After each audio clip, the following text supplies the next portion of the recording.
brought to you by Nova शुद्ध घी। जब जब खाए दिल खुश हो जाए, सदियों का नोवा शुद्ध देसी घी, सपना स्वस्थ भारत का। I love घी। नमस्कार दोस्तों, क्राइम तक में आप सबका स्वागत है। मैं हूं सुप्रतिम बैनर्जी। नोएडा का एक पॉश इलाका है, एक पॉश एरिया जिसका नाम है सेक्टर 108 108। इसी पॉश इलाके से एक ड्रेन, एक नाला गुजरता है और इस नाले में 6 नवंबर को लोगों की नज़र एक बड़ी विभत्स दृश्य पर पड़ती है। विभत्स दृश्य क्या है? नाले में एक महिला की लाश पड़ी हुई है और ये लाश बिल्कुल बगैर कपड़ों के है, नग्न लाश है। लेकिन इससे भी ज़्यादा विचलित करने वाली जो बात है वो ये है कि इस लाश का सिर गायब है, हाथ और पाँव के पंजे भी गायब हैं। यानी जिसने भी इस महिला की हत्या की है वो बर्बरता की सारी हदों से आगे निकल गया है। हत्या करने के बाद उसने न सिर्फ महिला का सिर काट कर गायब कर दिया, कहीं और दूर फेंका, बल्कि हाथ और पाँव के पंजे भी काट दिए। ऐसा उसने क्यों किया होगा? ये अपने आप में एक बहुत बड़ा सवाल था। और जब लोगों की नज़र इस लाश पर पड़ी तो फिर वो तुरंत नोएडा पुलिस को इन्फॉर्म करते हैं। ये जो सेक्टर 8 का इलाका है, ये एरिया सेक्टर 39 पुलिस स्टेशन की हद में आता है। यानी जो पुलिस स्टेशन का एरिया है वो पड़ता है पुलिस स्टेशन सेक्टर 39 फ़ौरन पुलिस की टीम मौके पर पहुंचती है और मौके पर पहुंचकर नाला में जो लाश पड़ी है उसे पुलिस देखती है, आसपास के इलाके की बहुत अच्छे से स्कैनिंग करती है और इस टोर्सो को यानी धड़ को पुलिस रिकवर करती है। एक भी कपड़े का टुकड़ा नहीं है इस धड़ पर, लेकिन धड़ को देखकर साफ है कि ये किसी महिला का शरीर है जिसकी बहुत ही भयानक तरीके से हत्या की गई है। पुलिस इस धड़ को ही फिलहाल पोस्टमार्टम के लिए भिजवा देती है और इसी के साथ इस महिला की पहचान पता करने की कोशिश शुरू करती है। मौके से पुलिस को और तो कोई चीज़ नहीं मिलता, लेकिन एक बिछुआ ज़रूर मिलता है। बिछुआ एक ऑर्नामेंट है जिसे पाँव में पहना जाता है और ये बिछुआ पुलिस वहाँ से रिकवर करती है और पुलिस को ये शक होता है कि शायद ये बिछुआ इसी महिला का है, क्योंकि वो लाश के पास ही, नाले के पास वो पड़ा हुआ मिलता है। तो ऐसे में पुलिस अब इस मरने वाली महिला की पहचान पता करने की कोशिश करती है और इसकी पहचान पता करने का पुलिस के पास सिवाय उस बिछुआ के और कोई भी ज़रिया, कोई भी तरीका नहीं है। इस बीच पुलिस ये तय करती है कि वो आसपास का जो पूरा एरिया है उसमें जितने सीसीटीवी कैमरे लगे हुए हैं उन सीसीटीवी कैमरों की स्कैनिंग करेगी और ये देखने समझने की कोशिश करेगी कि पिछले 24 घंटे में इस जगह से जो भी गाड़ियाँ गुजरी उनमें से किसी गाड़ी की कोई मूवमेंट संदिग्ध रही या नहीं, और ख़ासकर इस नाले के आसपास कोई गाड़ी रुकी या नहीं, पुलिस ये चेक करेगी। लेकिन सबसे बड़ी दिक्कत ये थी कि एग्जैक्टली नाले में जिस जगह पर ये बॉडी पड़ी हुई थी उस जगह को कवर करने वाली या उस जगह को फोकस करती हुई कोई भी सीसीटीवी कैमरा वहाँ मौके पर नहीं था। तो यहाँ पहला हर्डल तो पुलिस के सामने यही था कि सीन ऑफ क्राइम के ऊपर एग्जैक्टली कोई कैमरा नहीं था। तो पुलिस ये देख नहीं सकती थी कि वो बॉडी किसने फेंकी, कौन सी गाड़ी से फेंकी गई या कौन सी बाइक पर आकर लोग उसको फेंक कर गए। ये पुलिस के लिए पता करना बहुत मुश्किल था। इसी के अलावा पुलिस जो आसपास के एरिया को स्कैन कर रही थी, पता कर रही थी, वहाँ पर भी पुलिस को कुछ एक कैमरे ऐसे मिले ज़रूर जो उस नाले की तरफ थे, लेकिन दिक्कत ये थी कि बीच में पेड़ थे और पेड़ों की वजह से एग्जैक्टली उस लोकेशन को ये सीसीटीवी कैमरे कैप्चर नहीं कर रहे थे। तो पुलिस ने तय किया कि चलो जिन सीसीटीवी कैमरों से व्यूज़ क्लियर नहीं हैं वो तो अपनी जगह पर है, उसको तो फिलहाल छोड़ते हैं, लेकिन बाकी जो कैमरे आसपास के एरियाज़ में हैं उन कैमरों के फुटेज को बढ़िया से बारीकी से देखते हैं।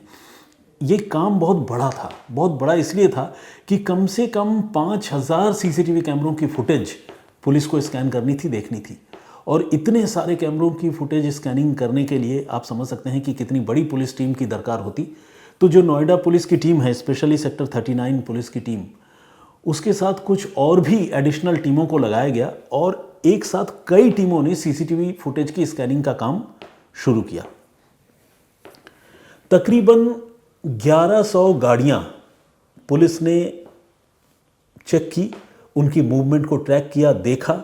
इन गाड़ियों में कुछ बसें, कुछ ट्रक, कुछ कार, ये सारी गाड़ियाँ थी और इन गाड़ियों को देखकर पुलिस बेसिकली ये समझने की कोशिश कर रही थी कि इनमें से किसी भी गाड़ी का, किसी भी व्हीकल का मूवमेंट सस्पिशियस है या नहीं, संदेहजनक है या नहीं।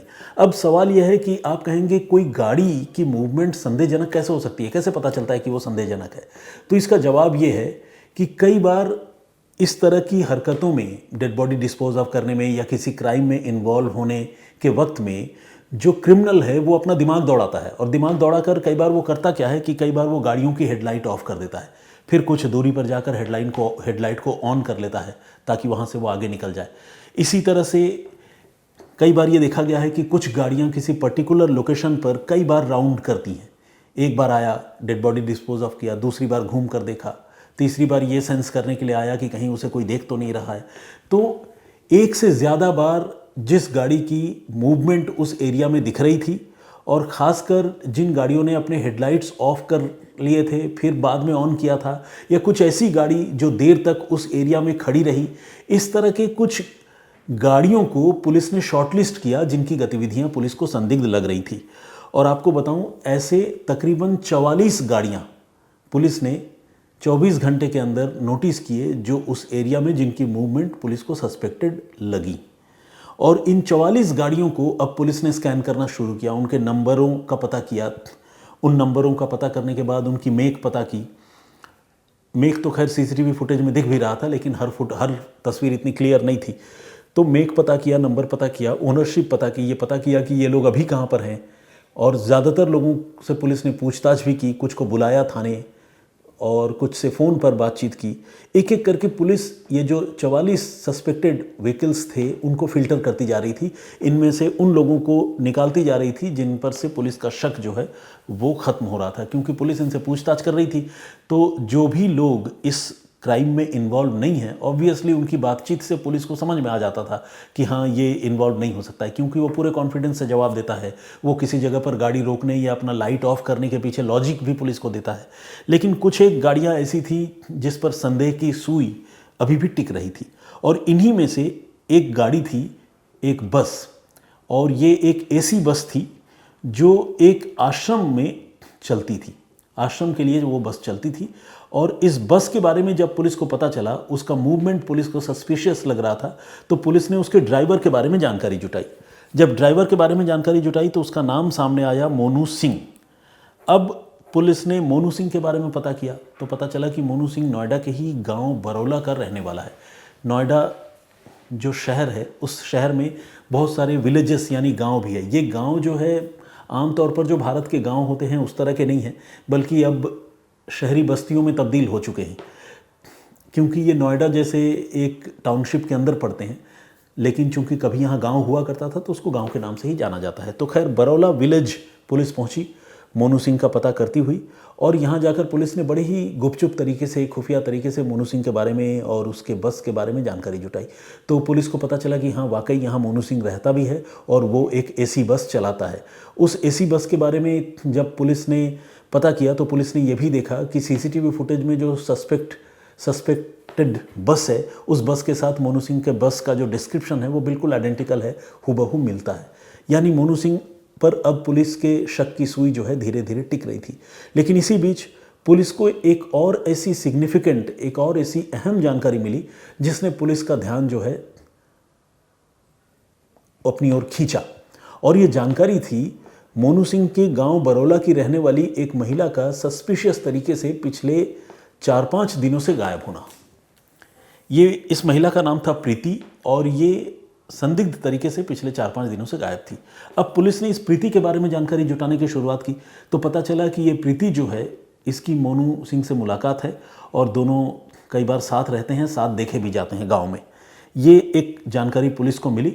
अब जब प्रीति सिंह गायब है इसके बारे में जब पुलिस को पता चला तो पुलिस ने ये जो टोर्सो मिला था, धड़ का हिस्सा मिला था, उसके साथ साथ जो बिछुआ था, बिछुआ की तस्वीर लेकर और बिछुआ को रिकवर करने के बाद उसे लेकर पुलिस जो है अलग अलग जगहों पर घूम रही थी ताकि उस महिला की भी पहचान पता हो सके जिसकी हत्या हुई है। तो पुलिस ने प्रीति के घर वालों को वो बिछुआ दिखाया, बल्कि बिछुआ की तस्वीर दिखाई। प्रीति के 2 बच्चे हैं, परिवार में और भी लोग हैं, उनको दिखाया। और उन सारे लोगों ने देखकर ये कहा कि हाँ ऐसा बिछुआ जो है प्रीति पहनती थी, यानी बच्चों ने कहा कि हाँ उनकी माँ ऐसा बिछुआ पहनती थी। वो बहुत कन्विंसिंग तरीके से, यानी बहुत ज़ोर देकर या पक्के तौर पर तो नहीं बता पा रहे थे, लेकिन फिर भी उनका झुकाव जो है इस तरफ ही था कि हाँ ये बिछुआ जो है वो उनकी माँ या प्रीति जो है वो पहनती थी। तो पुलिस को अब लगने लगा कि शायद घर वाले जो है, ऑब्वियसली लोग इतना नोटिस नहीं करते एक एक डिज़ाइन या तमाम चीज़ें, खासकर लड़के तो बिल्कुल भी नहीं करते। तो फिर भी वो जो बिछुआ है उसे देखकर और घर वालों से बातचीत करके पुलिस को लगने लगा कि ये प्रीति सिंह की बॉडी हो सकती है। अब पुलिस को मोनू पर शक हो चुका था, क्योंकि मोनू के साथ प्रीति सिंह की मुलाकात भी थी। अब पुलिस ने मोनू सिंह को हिरासत में लिया पूछताछ के लिए और उसे अपने साथ सेक्टर 39 पुलिस स्टेशन लेकर आई। सेक्टर 39 पुलिस स्टेशन लाने के बाद थोड़ी देर तक तो मोनू चुप रहा, लेकिन इसके बाद मोनू ने खुद ही पूरी कहानी पुलिस को बताने की शुरुआत की। पुलिस के जो ऑफिसर्स इस मामले की तफ्तीश कर रहे थे, उन्हें लग रहा था कि शायद मोनू के साथ उन्हें सख्ती करनी पड़े, उसे डांटना फटकारना पड़े या उसकी पिटाई करनी पड़े, लेकिन ऐसा कुछ भी नहीं हुआ। मोनू खुद ब खुद न सिर्फ प्रीति के कत्ल की बात कबूल कर रहा था, बल्कि उसने कत्ल क्यों किया, कैसे किया, ये सारी बातें वो सिलसिलेवार तरीके से बता रहा था। पुलिस कुछ देर के लिए सोच में पड़ गई और पुलिस ने उससे पूछा भी कि भाई तुमने फिर किया क्यों, अगर तुम ये सारी बातें इतनी खुलकर बता रहे हो। तो उसने कहा कि मैं बहुत परेशान था और मैं, ऐसा हो सकता है कि आने वाले दिनों में अगर आप हम तक नहीं पहुंचते तो मैं ही पुलिस स्टेशन पहुंच जाता। ये भी उसने एक बात कही, यानी उस पर इस कत्ल का जो मेंटल प्रेशर था, बोझ था, वो इतना ज़्यादा था कि वो उसे ज़्यादा देर तक और बर्दाश्त नहीं कर सकता था। तो वो इंतज़ार ही कर रहा था कि कोई उससे पूछे, ज़रूरत अगर पुलिस पूछे तो पुलिस ही सही, उसको वो सारी बातें बताए। तो हुआ ये कि उसने सबसे पहले कत्ल की जो वजह है वो मैं आपको बाद में बताऊंगा, लेकिन कत्ल किया कैसे सबसे पहले आप वो जानिए। 5 नवंबर की दोपहर को मोनू जो है अपनी गर्लफ्रेंड, जिसके साथ उसका अफेयर था, प्रीति, उसके पास गया और उसने कहा कि चलो मैं तुम्हें एक ज़मीन दिखा कर लाता हूँ। असल में प्रीति काफ़ी दिनों से कोई एक प्लॉट नोएडा के आसपास ही ख़रीदना चाहती थी और वो बार बार मोनू पर जोर दे रही थी कि वो कोई प्लॉट उसे दिखाने के लिए लेकर चले, क्योंकि वो ज़मीन का एक टुकड़ा ख़रीदना चाहती है। तो मोनू ने 5 नवंबर की दोपहर को उससे कहा कि ठीक है चलो मैं तुम्हें एक प्लॉट दिखा कर लाता हूँ। इसके बाद वो प्रीति को एक ज़मीन दिखाने के लिए लेकर गया। वहाँ जिस भी डीलर से उससे बातचीत हुई थी, उस डीलर ने उसको वो ज़मीन का टुकड़ा दिखाया। मोनू और प्रीति ने वो ज़मीन का टुकड़ा देखा, फिर वहाँ से वो लोग वापस आने लगे। हालांकि मोनू को इस चीज़ में बहुत ज़्यादा दिलचस्पी नहीं थी, वो तो प्रीति ही जोर दे रही थी कि ज़मीन देखनी है, ख़रीदनी है, तो वो प्रीति की बात मानने के लिए साथ में चला गया था। लेकिन जब वो दोपहर को प्रीति के घर गया तो प्रीति के घर से उसने एक गणासा भी उठा लिया था। गणासा बेसिकली एक तेज़ धार हथियार है जिसका इस्तेमाल अलग अलग कामों में किया जाता है, लेकिन ये चूँकि बहुत ही शार्प एज्ड वेपन है तो इससे किसी को नुकसान भी पहुंचाया जा सकता है। ये गणासा मोनू ने प्रीति की नज़र बचाकर उठा लिया था और अपने पास अपने बस में ही रख लिया था। और उसी बस में ये दोनों सवार होकर, जो बस वो चलाता था, वो ज़मीन देखने के लिए गए। वहाँ से लौटते वक्त वो सेक्टर 108 में जिस जगह पर ये लाश मिली थी उससे थोड़ी ही दूर पर एक पंप है CNG का, उसके पीछे इन्होंने अपनी बस रोकी और बस रोकने के बाद उन्होंने पराठा और मैगी ये सब वहाँ के एक ढाबे में ऑर्डर दिया और ऑर्डर देने के बाद तब तक शाम हो गई थी। इन लोगों ने बैठकर वहाँ साथ में नाश्ता भी किया, खाना भी खाया। तो हुआ ये कि जो पराठे का ऑर्डर दिया था वो मोनू ने खुद अपने लिए दिया था। मोनू ने वो पराठा खा लिया, लेकिन मैगी जो वो लेकर आया था प्रीति के लिए, प्रीति वो मैगी नहीं खा रही थी। और असल में प्रीति और मोनू के बीच पिछले कुछ दिनों से अनबन चल रही थी। ये अनबन कुछ पैसों को लेकर थी। प्रीति मोनू से पैसे मांगती थी और पैसे इस बात के लिए भी ज़्यादा मांगती थी कि वो कुछ पैसे दे जिससे वो एक ज़मीन खरीद सके। असल में प्रीति और मोनू दोनों पहले से ही शादीशुदा थे, इसके बावजूद उनमें अफेयर था और प्रीति का पति उसे छोड़ चुका था, जबकि मोनू की पत्नी और परिवार के लोग उसके साथ थे। ऐसे में प्रीति जो है वो मोनू को लगातार ब्लैकमेल करती थी और उससे और ज़्यादा से ज़्यादा पैसे वसूलने की कोशिश करती थी, जिसे लेकर मोनू और प्रीति के बीच में अनबन हुआ करती थी, लड़ाई झगड़े भी हुआ करते थे। तो इस दिन, जिस दिन ये हत्या हुई 5 नवंबर की शाम को, उस दिन जब वो मैगी लेकर आया तो प्रीति मोनू के ऊपर नाराज़ हो चुकी थी और वो मैगी खाने के लिए तैयार नहीं थी। लेकिन ये मैगी खाना और नहीं खाना ये एक ट्रिगर पॉइंट बना, जिसे कहते हैं ना कि तात्कालिक वजह कत्ल की। तो मोनू जो है इसी मैगी नहीं खाने को लेकर प्रीति से भिड़ गया और उन दोनों के बीच में पहले बहुत ज़ोर की कहासुनी हुई। ये सब कुछ बस के अंदर हो रहा था, क्योंकि वो मैगी वहाँ से ख़रीद कर ले आया थे और उसके बाद बस के अंदर बैठकर मैगी और पराठे खाने थे। पराठा खा लिया, मैगी नहीं खा रही थी, तो इस बात पर लड़ाई शुरू हो गई। और जैसे ही लड़ाई शुरू हुई, चूँकि मोनू पहले से ही काफ़ी तपा हुआ था और वो चाहता था कि वो प्रीति से पीछा छुड़ाए, तो वो अपने साथ जो गड़ासा लेकर आया था उससे उसने प्रीति पर वार कर दिया। उसके गले पर उसने उस गड़ासे से ऐसा तेज़धार गड़ासे से ऐसा वार किया कि उसके गले की जो वोकल कॉर्ड होता है, आवाज़ वाली नली, वो कट गई। और इस वजह से प्रीति ने चिल्लाने की कोशिश तो की, लेकिन गले से कोई आवाज़ निकली ही नहीं। और उसके बाद गला तो खैर कटा ही, शरीर के दूसरे हिस्सों में उसने उसी तेज़धार हथियार से मोनू ने प्रीति के ऊपर कई वार किए और पूरे शरीर को शत विशत कर दिया। और बस के अंदर ही उसने प्रीति का कत्ल कर दिया, पूरे बस में खून ही खून। इसके बाद उसे लगा कि अगर वो प्रीति की लाश को जस का तस नीचे बाहर किसी नाले में फेंक दे तो शायद वो पकड़ा जाएगा। इसलिए उसने बस के अंदर ही उसकी बॉडी के टुकड़े किए। पहले उसके सर को काटा, उसको अलग रखा, और हाथ और पाँव के पंजे भी काटकर उसने अलग से पैकेट में पैक कर लिए। इसके बाद वो बस लेकर थोड़ी दूर आगे गया और आगे जाने के बाद जिस ड्रेन का मैं जिक्र कर रहा हूँ, जहाँ पर वो बॉडी पड़ी थी, वहाँ पर उसने लोगों की नज़र बचाकर वो प्रीति का जो धड़ है, उस धड़ को उसने नाले में फेंक दिया। और इसके बाद हाथ और पाँव के जो पंजे थे और सिर था, उसे लेकर मोनू उसी रात को गया गाज़ियाबाद, नोएडा से दूर। और गाज़ियाबाद की एक सुनसान जगह पर जाकर सड़क पर ये सर और पाँव और हाथ के जो पंजे हैं उन्हें फेंक कर उन्हें बस को आगे पीछे कर कर कुचल दिया। और बिल्कुल कुचल कर उसे एक तरह से समझ लीजिए कि सड़क के ऊपर उसका पेस्ट बना दिया। ऐसा क्यों किया? इस तरह का गुस्सा क्या था? तो गुस्सा तो खैर था ही, लेकिन गुस्सा के साथ साथ वो सबूत भी मिटाना चाहता था। वो ये चाहता था कि हाथ और पाँव के पंजे जो है वो सही सलामत बचे ही नहीं, जिससे फिंगरप्रिंट भी ना मिले किसी को, और फिंगरप्रिंट नहीं मिले तो मरने वाली की पहचान भी ना पता हो पाए। चेहरा तो खैर उसने बुरी तरह से कुचल ही दिया था पहियों के तले, और धड़ उसने अलग करके फेंक दी थी। उसे इस बात का इत्मीनान था कि आने वाले दिनों में भी कभी भी अगर पुलिस उस तक पहुँचे तो वो कभी पकड़ा नहीं जाएगा, क्योंकि कोई सबूत पुलिस को ऐसा मिलेगा नहीं और इस्टेब्लिश ही नहीं हो पाएगी कि बॉडी किसकी है। काफ़ी हद तक वो अपने इरादों में कामयाब भी रहा, क्योंकि पुलिस को शुरू में ये मामला बिल्कुल एक ब्लाइंड केस की तरह मिला था और इस केस को सॉल्व करना पुलिस के लिए एक बहुत बड़ी चुनौती थी। लेकिन जैसा कि मैंने आपको बताया, नोएडा पुलिस ने इस केस की जांच की और सीसीटीवी फुटेजेस के ज़रिए, ह्यूमन इंटेलिजेंस के ज़रिए धीरे धीरे पुलिस ने इस केस के सारे पहलुओं को, सारे राज को बेनकाब करने में पुलिस कामयाब हो गई। मोनू अब सारा जुर्म कबूल चुका था। एक ऐसा कत्ल जिसके करने के बाद उसने सबूत मिटाने के लिए तमाम कोशिशें की, सिर कहीं फेंका, धड़ कहीं और फेंकी, लेकिन इसके बावजूद पुलिस से जब उसका आमना सामना हुआ तो उसने खुद अपनी तरफ से पूरी कहानी बताई। इसके पीछे मैंने इस मामले को इन्वेस्टिगेट करने वाले जो नोएडा पुलिस के सीनियर ऑफिसर हैं, यमुना प्रसाद, डीसीपी, मैंने उनसे बातचीत की। उन्होंने ये बताया कि जो अपराधी हैं, जाहिर है वो भी इंसान ही होते हैं, तो कई बार अपराधियों की मानसिक स्थिति ऐसी हो जाती है कि वो किसी अपराध को करने के बाद उस जुर्म का बोझ ज़्यादा देर तक अपने सीने में दफन करके रह नहीं पाते हैं। वो चाहते हैं कि किसी के साथ अपना माइंड शेयर करे। कई मामलों में ऐसा भी होता है जहाँ पर ये देखा गया है कि अपराधी अपराध करने के बाद अपना जुर्म कबूलने के लिए सीधे सबूत के साथ ही पुलिस स्टेशन पहुँच जाता है। ये मामला भी कमोबेश ऐसा ही था।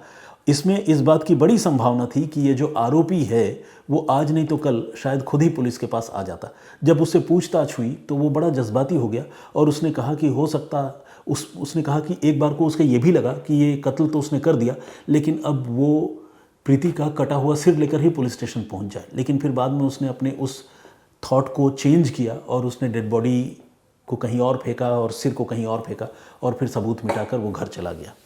तो एक कश्मकश, एक अंतर्द्वंद मानसिक रूप से किसी अपराधी के अंदर भी चलता है और उसके बाद वो अपने हिसाब से फैसला करता है। आपने इससे पहले कई मामले देखे होंगे जिसमें इंसान हत्या करने के बाद हथियार के साथ या डेड बॉडी के किसी रिमेन के साथ, टुकड़े के साथ थाने पहुंच गया हो। ये मामला भी शायद वैसा होता, लेकिन इस मामले में जो आरोपी था उसने बचने का फैसला किया और पुलिस से वो भागता रहा, बचता रहा। लेकिन जब पुलिस ने उसे पकड़ा तो उसने अपनी तरफ से सारी बातें बता दी। मोनू और प्रीति की मुलाकात जो है वो काफ़ी पहले हो चुकी थी, क्योंकि प्रीति जो है वो मोनू की माँ के साथ एक जीन्स की फैक्ट्री में काम किया करती थी और इसी वजह से प्रीति का कभी कभार मोनू के घर आना जाना था और यहीं से मोनू के साथ उसका एक अफेयर डेवलप हुआ था, जो बेसिकली एक इलिसिट रिलेशनशिप था, क्योंकि प्रीति ऑलरेडी किसी और के साथ थी, उससे 2 बच्चे भी हैं और मोनू भी पहले से शादीशुदा है। लेकिन इस अफेयर को पहले तो वो सीक्रेट तरीके से चलाते रहे और तब तक सब कुछ ठीक रहा जब तक प्रीति ने मोनू के ऊपर बहुत ज़्यादा प्रेशर क्रिएट नहीं किया। और लेकिन हुआ ये कि प्रीति का जो पति है वो प्रीति को छोड़कर चला गया। इसके बाद प्रीति पूरी तरह से मोनू के ऊपर डिपेंडेंट हो गई और मोनू के ऊपर डिपेंडेंट होने के बाद उसने एक तरह से मोनू से पैसों की वसूली की शुरुआत की और जब मोनू रिलक्टेंट होता था, पैसा नहीं देना चाहता था, तो प्रीति उसे ब्लैकमेल भी करती थी। तो ये जो ब्लैकमेलिंग है और अपनी पोल खुल जाने का जो डर है, इस डर की वजह से उसने प्रीति की हत्या की और हत्या करने के बाद उसने सिर काटकर, मैंने आपको बताया कि इस तरह से सबूत मिटाने की कोशिश की, लेकिन आखिरकार वो पकड़ा गया। तो ये थी पूरी कहानी। इस पूरे घटनाक्रम पर आप क्या सोचते हैं प्लीज़ कमेंट करके ज़रूर बताइएगा।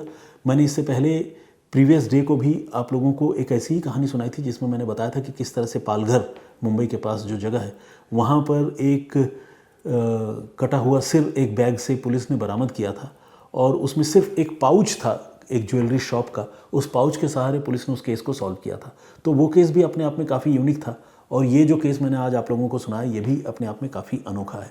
इस घटनाक्रम पर आप क्या सोचते हैं कमेंट करके ज़रूर बताइएगा। आज किसी प्रीवियस स्टोरी पर आपकी की गई कोई कमेंट या किसी सवाल का जवाब मैं नहीं दे रहा हूँ, क्योंकि आज ऑलरेडी स्टोरी काफ़ी लंबी हो गई है। तो ड्यूरेशन का टाइम स्पैन का ख्याल रखते हुए मैं आज ऐसा नहीं कर रहा हूँ, लेकिन मैं कोशिश करूँगा कि कल जब मैं किसी और कहानी, किसी और वाक़े के साथ आप लोगों के सामने हाजिर हूँ, तो आज जो कमेंट आप करेंगे उन कमेंट्स का जवाब आप लोगों को दूं, कुछ सवाल हो तो, या फिर कुछ दर्शकों के नाम भी पढ़ूं। फिलहाल इतना ही, मुझे इजाज़त दीजिए। अपना बहुत ख्याल रखिए, सुरक्षित रहिए। जय हिंद, जय भारत।